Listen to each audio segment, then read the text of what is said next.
Bonjour à tous. Dans cette vidéo, nous allons voir comment nous pouvons caractériser la liaison équivalente à deux liaisons en parallèle.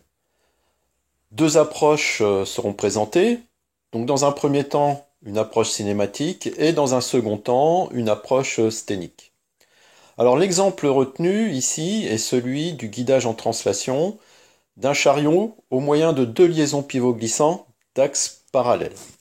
Donc si nous considérons l'unité de translation que nous avons à l'écran, nous avons ici le chariot,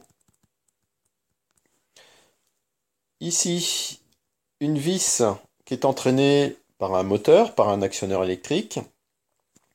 On reconnaît ici une colonne de guidage, ainsi qu'ici.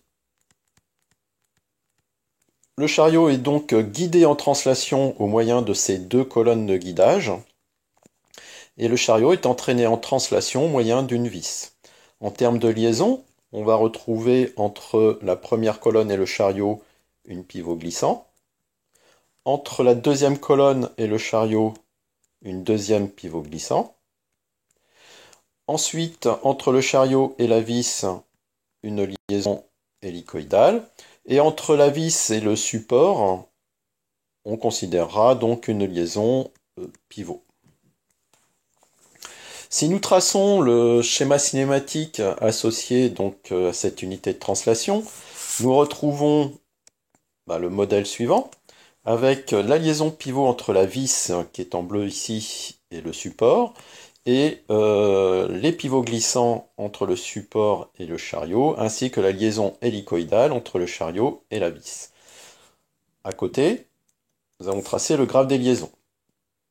Et nous allons montrer que le guidage, constitué des deux liaisons pivots glissants, ici, est équivalent à une liaison glissière. On réduit ainsi le modèle cinématique à celui qui est tracé ici. Donc nous avons remplacé les deux liaisons pivots glissants par une liaison glissière. Alors nous allons montrer cette équivalence par deux approches, donc une approche cinématique dans un premier temps, puis une approche statique dans un second temps. Alors nous allons considérer uniquement le guidage. Le guidage se fait donc au moyen de deux pivots glissants, d'axe ici AX pour la première et d'axe BX pour la seconde. On va considérer donc la distance ou l'entraxe entre ces deux liaisons pivots glissants égale à D.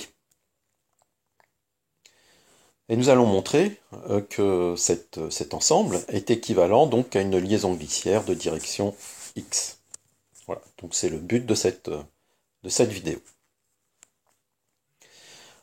Alors nous allons commencer, comme je le disais précédemment, par l'approche cinématique. Nous allons donc écrire les torseurs cinématiques associés aux deux liaisons pivots glissants. Donc la première ici, la seconde ici.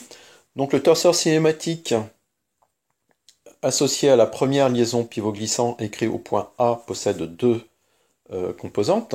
Une composante pour les taux de rotation. Je vous rappelle que dans le torseur, la notation classique des composantes sont PQR pour les composantes suivant X, Y, Z et UVW pour les composantes du vecteur vitesse suivant X, Y, Z. Nous aurons une composante donc suivant l'axe X pour le taux de rotation et une composante suivant l'axe X pour le vecteur vitesse. Même chose pour le torseur cinématique associé à la deuxième pivot glissant. Alors, le torseur cinématique associé à la deuxième pivot glissant est écrit au point B. Et nous allons transporter ce torseur au point A. Comme ça, nous aurons écrit nos deux torseurs au point A. Je vous rappelle que la résultante d'un torseur est invariante, donc on retrouve ici la même expression pour ce qui est du taux de rotation. Concernant le vecteur vitesse, on écrira que la vitesse au point A est égale à la vitesse au point B, plus AB vectoriel, oméga de 1 par rapport à 0. On applique la relation de Varignon. Et on obtient donc le résultat suivant. Donc une composante suivant X, une composante suivant Y, pour le vecteur vitesse ici du point A, lié au solide 1 dans son mouvement par rapport à 0. Les deux liaisons pivot glissants étant en parallèle, on écrira l'égalité des torseurs cinématiques. On aura donc le torseur cinématique associé à la liaison équivalente, donc écrit au point A, qui sera égal au torseur cinématique associé à la première liaison pivot glissant écrit au point A, qui sera égal au torseur cinématique associé à la deuxième pivot glissant écrit au point A. On obtient ainsi un système à 6 équations.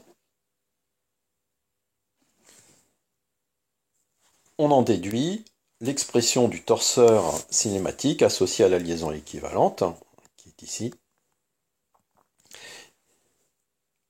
et qui possède qu'une seule composante, ici, donc concernant la vitesse et sa composante suivant l'axe X. On reconnaît là le torseur cinématique associé à une liaison glissière de direction X.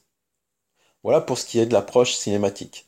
Donc on retiendra que pour déterminer d'un point de vue cinématique le torseur cinématique d'une liaison équivalente, à la mise en parallèle de deux liaisons, on écrira l'égalité des torseurs cinématiques. Maintenant, nous allons aborder la deuxième approche, donc une approche sténique, où on va travailler avec les torseurs d'action mécanique transmissibles par les liaisons. Donc ici, on va écrire les deux torseurs d'action mécanique transmissibles par les deux liaisons pivots, glissants, pardon. Donc chaque torseur va comporter quatre composantes. Concernant la résultante, une composante suivant Y et une composante suivant Z.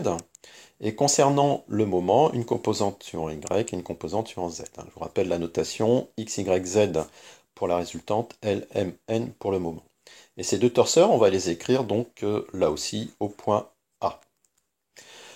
Nous arrivons donc à l'expression ici du torseur d'action mécanique transmissible par la deuxième liaison pivot glissant, mais exprimée au point A, qui va posséder donc 5 composantes.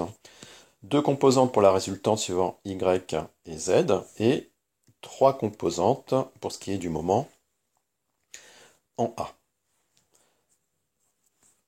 Les liaisons étant en parallèle, pour une approche sténique, on effectuera pour déterminer le torseur d'action mécanique transmissible par la liaison équivalente la somme des deux torseurs, ici donc associés à la ou transmissible par les liaisons pivot glissant. On arrive donc à l'écriture du torseur de la liaison équivalente, torseur d'action mécanique transmissible par la liaison équivalente, et qui possède 5 composantes. Vous n'avez qu'une seule composante qui est nulle, celle-ci, donc la composante suivant X de la résultante. Et donc ce torseur est celui de l'action mécanique transmissible par une liaison glissière d'axe X. Donc on retiendra que lors d'une approche sténique, pour déterminer ou caractériser donc une liaison équivalente à la mise en parallèle de deux liaisons, eh bien, il faudra sommer les torseurs d'action mécanique transmissible de ces deux liaisons.